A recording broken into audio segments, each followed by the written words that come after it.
Mainit na naman ang usapan sa social media matapos kumalat ang balita tungkol sa umano'y operasyon ng mga otoridad sa isang pribadong subdivision sa Angeles, Pampanga.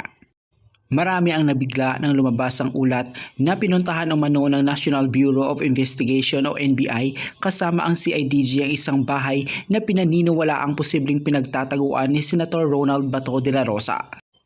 Ayon sa mga unang lumabas na ulat, isang bahay sa loob ng isang kilalang subdivision sa Balibago, Angeles, Pampanga City ang pinuntahan ng mga operatiba ng NBI at CIDG.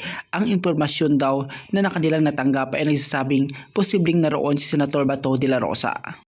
Hindi ordinaryong operasyon ang naganap. Maraming tauhan ang ipinadala upang tiyaking walang makalusot kung sakaling naroon ang senador.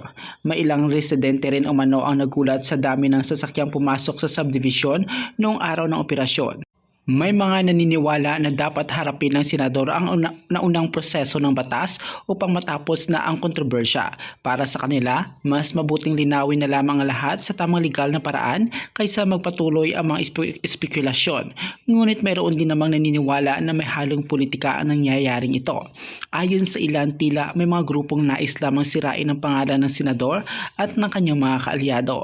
Dahil dito, halos araw-araw ay may mga bagong argumento, bagong haka at bagong debate sa social media.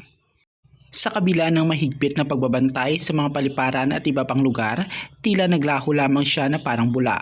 Dahil dito maraming Pilipino ngayon ang nagsasabing hindi imposible na mahirapan ding hanapin si Senator Bato kung talagang desidido itong umiwas mula sa publiko. May ilan ding bumabalik sa kaso ni Gringo Honasan at iba pang dating opisyal na matagal ding naging palaisipan ang lokasyon noong sila'y pinaghahanap ng gobyerno. Operasyon na nauwi sa wala. Sa huli, kinampirma mismo ng NBI na nagsagawa nga sila ng operasyon sa Pampanga. Ngunit ayon sa opisyal na pahayag, wala silang natagpo ang senador sa naturang bahay.